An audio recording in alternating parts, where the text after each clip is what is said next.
so kind to open your books to the book of James, chapter 1, verse 1 through 12. The book of James, chapter 1, verse 1 through 12. And it reads, James, a servant of God and of the Lord Jesus Christ, to the 12 tribes which are scattered abroad, greetings. My brethren, count it all joy when ye fall into divers temptations, knowing this, that the trying of your faith worketh patience. But let patience have her perfect work, that ye may be perfect and entire, wanting nothing. If any of you lack wisdom, let him ask of God, that giveth to all men liberally, and upbraideth not, and it shall be given him. But let him ask in faith, nothing wavering. For he that wavereth is like a wave of the sea, driven with the wind and tossed. For let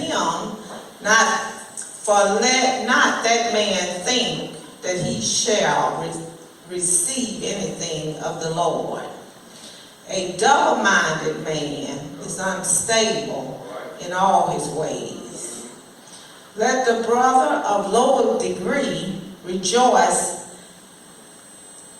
in that he is exalted, but the rich in that he is made low, because as the flowers of the grass he shall pass away.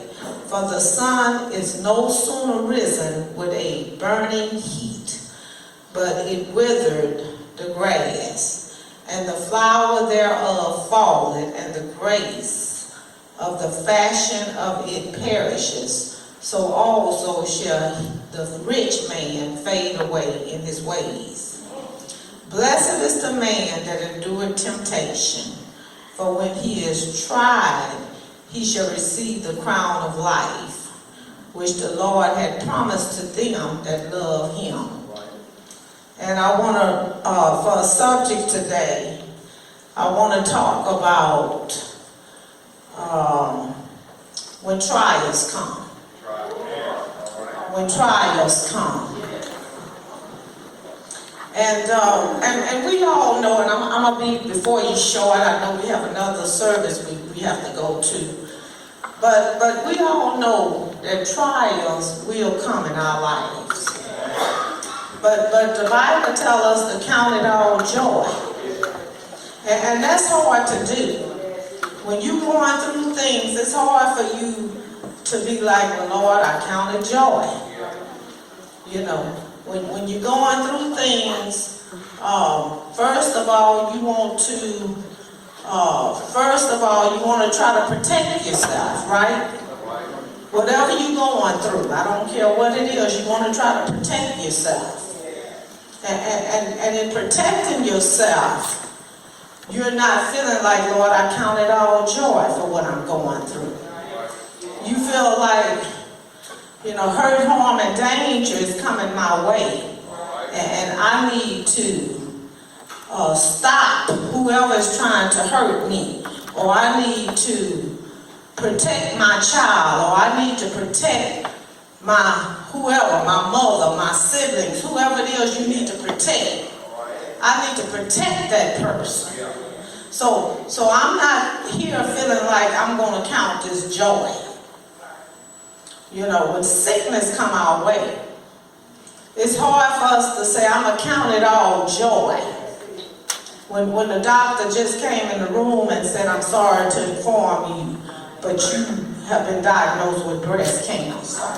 Or you have been diagnosed with diabetes. Or you have been diagnosed with Huntington disease. It's hard to say, well, Lord, I count it all joy. That's what you told me to do, count it all joy. It's difficult to say when you're having marital problems, And it seems like the husband don't want to act right, or the wife don't want to act right, or it's just hell all in the house. It's just chaotic. And you seem like you done prayed and you done prayed, and it's like the more you pray, the more hell you feel. It's hard to say, Lord, I count it all joy. When the money is low, and you can't pay the bills, and you're trying to figure out how am I going to pay the mortgage, and then I still got the water bill, and I got the light bill. You know, I still got to buy groceries. You know, the children still in school, so I got the daughter need a cheerleader uniform. The son need a baseball uniform. How am I going to count that joy when it seems like I just don't have what it takes to do what I need to do? But see, James, and you know, we know who James was. James was the half-brother of Jesus. He the one wrote this book of James. And he was the half-brother of Jesus because Mary and Joseph was his parents. And he was writing to the scattered 12 tribes, the tribes. He was writing to those that had been scattered. And they were being persecuted for righteousness' sake. They was being persecuted for talking about Jesus. They were being persecuted for trying to live right.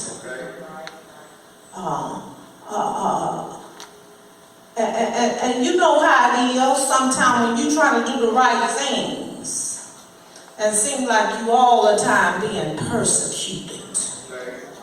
And you like, Lord, I'm trying to do what's right. You know, I'm constantly getting persecuted. You feel like just giving up. You feel like just throwing the towel in. You know, you keep going to the doctor, and the doctor keep giving you a bad report.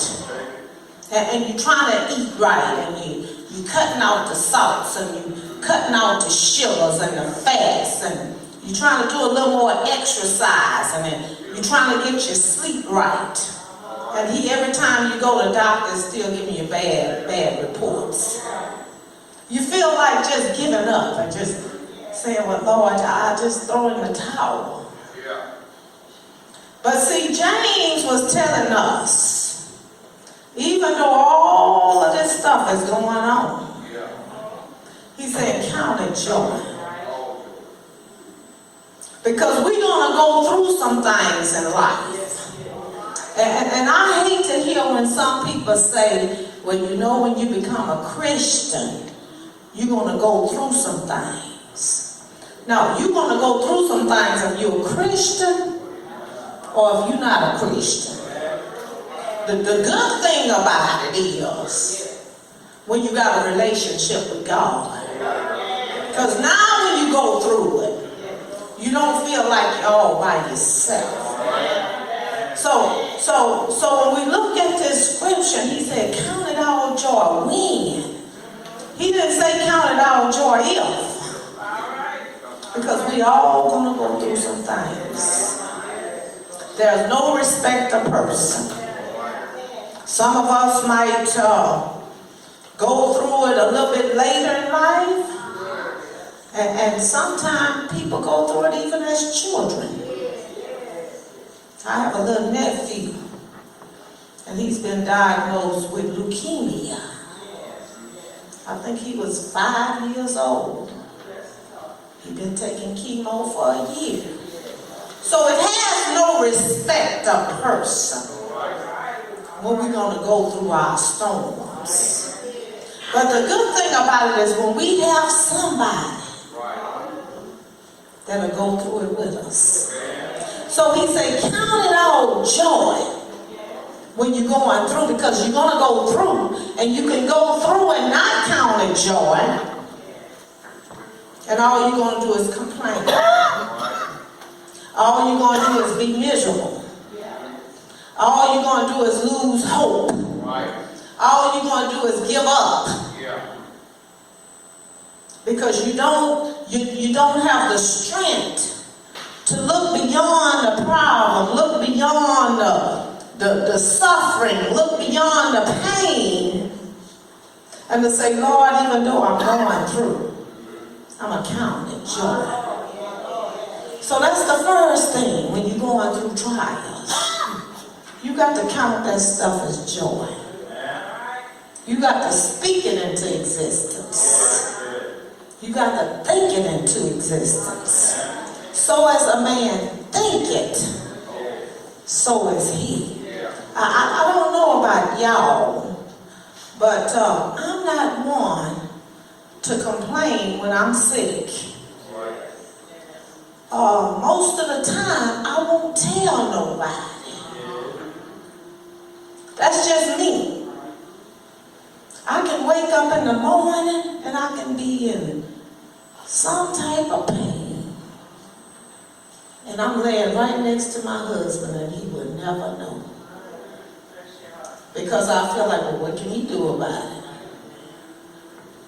So I lay there and I pray and I talk to God.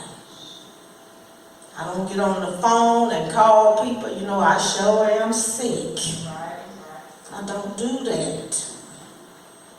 Because you got to be careful who you telling you sick.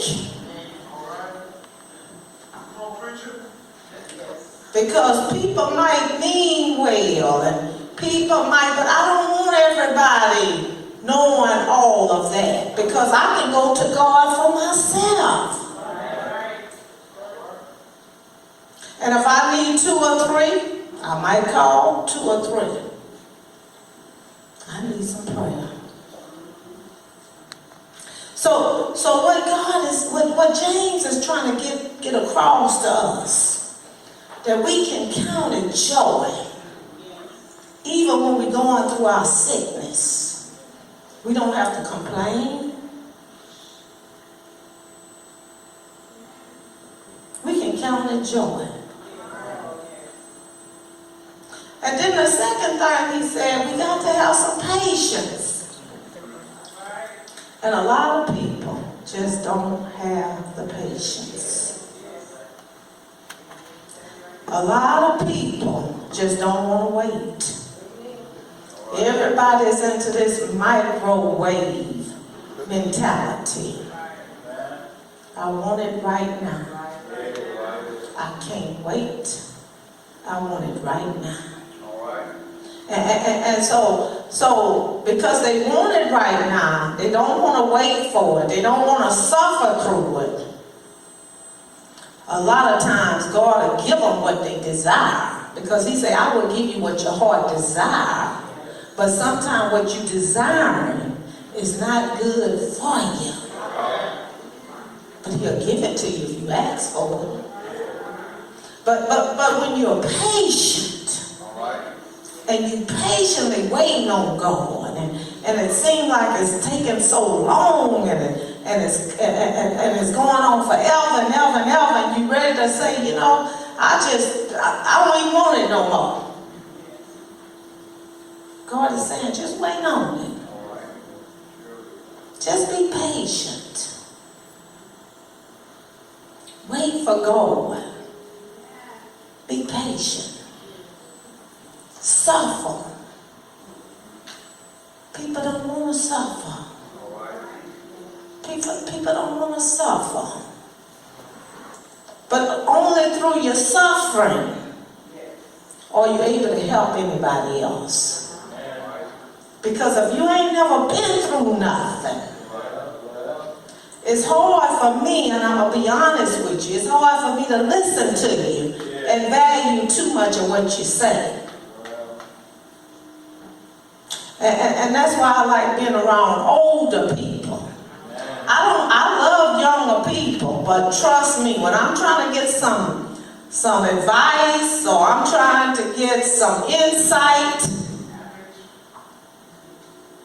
I seek the older people. I seek people that's older than me. because I feel that they have wisdom. And my Bible, when you read the scripture, it says, if you lack wisdom, to ask of God, and he gives it liberally, meaning he gives it to you freely. And something about the older people, they done been through some things, because they done lived it. You know, it's something, you know, it's something to have a degree, because you have went to college and you have been able to prove that you're smart and you're intelligent and you have knowledge. But it's a different thing to go through that thing. It's a whole different story to live through it.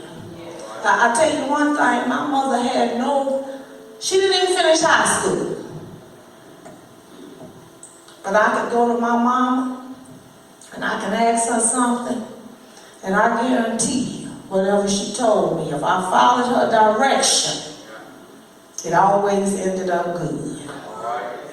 Because she had lived it. She had been through the Great Depression. She knew how to go to the grocery store and buy that stuff when it was on sale. And she might not need two and three different meats or whatever, but she'd buy 2 or 3 of them and cook one and put the rest of them in the deep freeze. She taught me how to save. She always said, you got to, it's how you, the garment is cut. The garment, you all know what I'm talking about. But you got to have some wisdom, and you got to seek out people that have wisdom, that can tell you something. They done lived it, they done been through it. You know, it's a few of y'all in here, and y'all know who I'm talking about. I come to y'all, and sometimes I say, well, how did I do? Or sometimes I come to you and say, or sometimes you'll pull me to the side and you'll say, now, Minister Rose, you shouldn't have did this, or you shouldn't have. And I'll be happy for you all to correct me, for you all to keep me on the right path. Because I miss having my mama. I miss having my 2 older sisters. Because if I had my mama and I had my 2 older sisters, some of the direction you all giving me, you wouldn't even have to give it to me. Because they would tell me. But I realized I don't have that no more. So I depend on you all to keep me straight. I don't receive that with resistance. I receive it. Thank you, Lord, that you sent some older, especially these women in this church that care enough about me to tell me when I'm headed the wrong way. I thank God for that. So he talks about joy. He talks about patience. He talks about wisdom. And it goes both ways, don't it? God is using me to help the younger ones coming up. Because we got some younger women in the church. God is using me to live my life as an example. That they can look at me and say, you know, when I grow up, I want to be like Minister Rose. Or some of the characteristics that she had that I want to be, or I want to aspire to. God is using every one of us. We may not even know. We might not even think people are watching us. But they are watching us. Not just here at this church. They're watching you on your job. Especially if you say you're a Christian and you're a child of the King. They're watching you. They're watching what you do. They're watching what you say. They trying to see if what you do and say if it lines up. And then guess who else is watching you? Your children, your grandchildren, your family. The people that we feel like, oh, that's just my son or whoever, I can let my hair down here. You know, I can cuss somebody out now.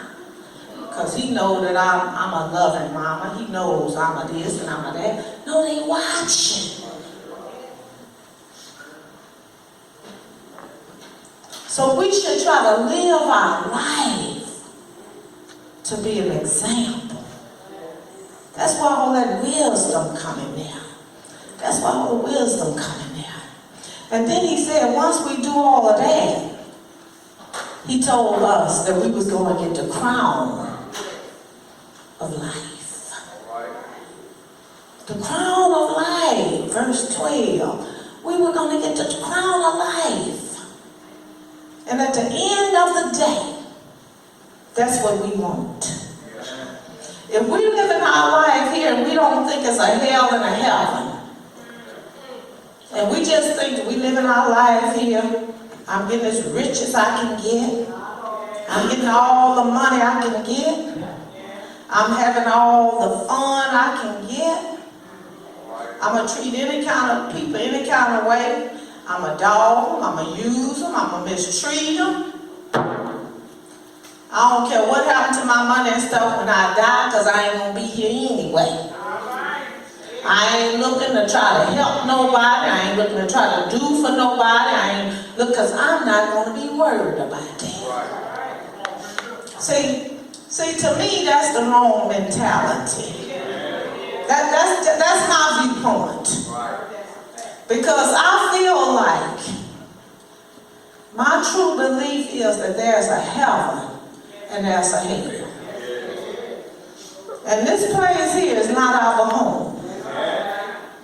That we're going to leave here one day. And I truly believe that every knee is going to bow. I don't believe you can bow for me. I don't think I can bow for you. I think every knee going to bow.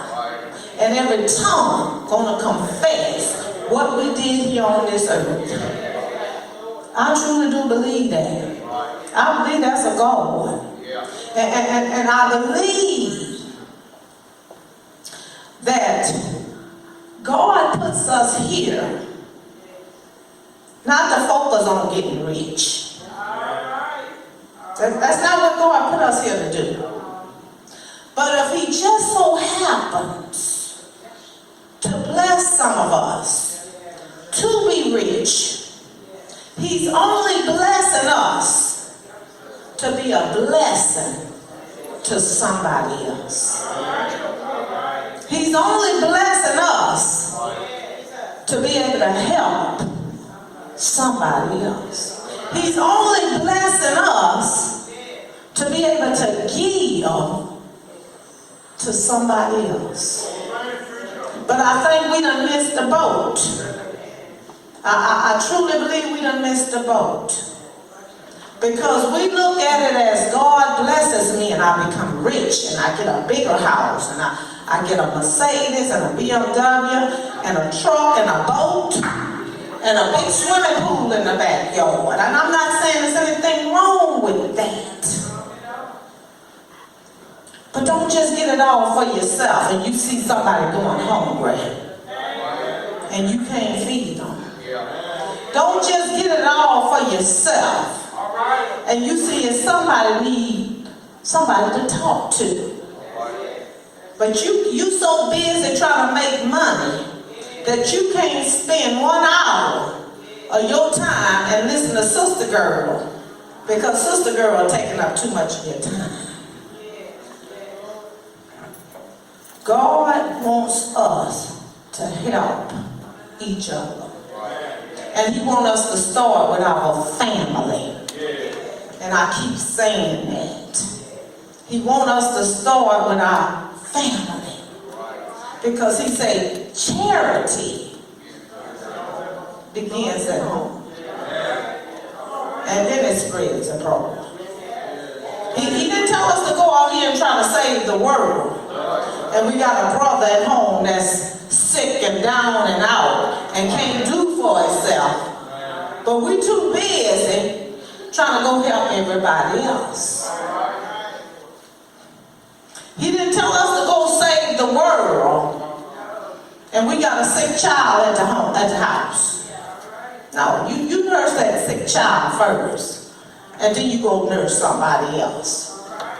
You gonna take care of that brother first, then you go take care of somebody else. And he said, as we do that, we're doing it as unto God. Faith without works is dead. And that's what he's saying. That's what James is saying. If you want that crown of life, he said, you got to be able to go out and help and to do something to help somebody else. And as we go out and we take care of our family, what is this? We are family too, aren't we? We are family too, aren't we? So we need to go out and help one another. Be a ministry to each other. Bless each other. Support each other. Love each other.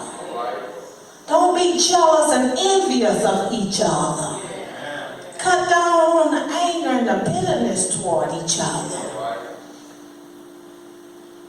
And be of an inspiration, encouragement to one another. And when we do that, and we live right, and we do right, God gonna give us a crown of life. And when we die, when we close our eyes on this side, we're going to open them up on the other side with him. And that's what I'm looking forward to. That's what I'm looking forward to open them up on the other side with God, because there is a heaven, there's an earth. There's a heaven and there's a hell. And you better believe it. And if you think this is heaven right here, if you think this is heaven, right here on earth, this is not heaven right here on earth. And if you think that, you're confused, or you're not believing what the Bible says. And I do have friends and I have family that believe this is heaven right here on earth. And they believe that when they die, that's it. But that's not it. How many of y'all believe that when you die, that's it? Well, I'm happy to see that nobody in here believes that.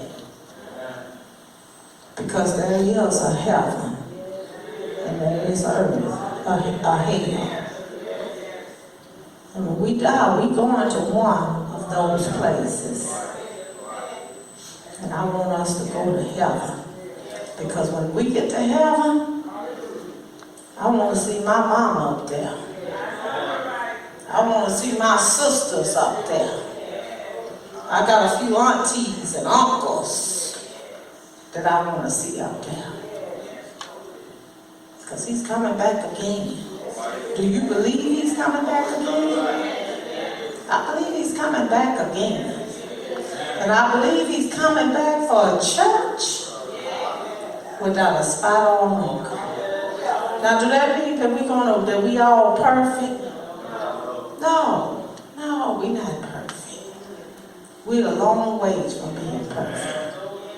But what we have that the other people, the unbelievers, don't have, we have a relationship with him. So that means that even when we are imperfect, when we fall down, when we do the right things, that we go and ask for forgiveness. He said he's faithful, and he will forgive us. Now, he also told us to repent, didn't he? And what is repenting about? You got to turn and don't keep going back and doing the same thing over and doing the same thing over and doing the same thing over and keep saying, well, God forgive me. You're a merciful God. You're a kind God. You're a just God. No, he's saying you got to stop doing that. And you got to do what you know is right and holy. So I hope you got a message out of that today. I hope you got a message out of that today.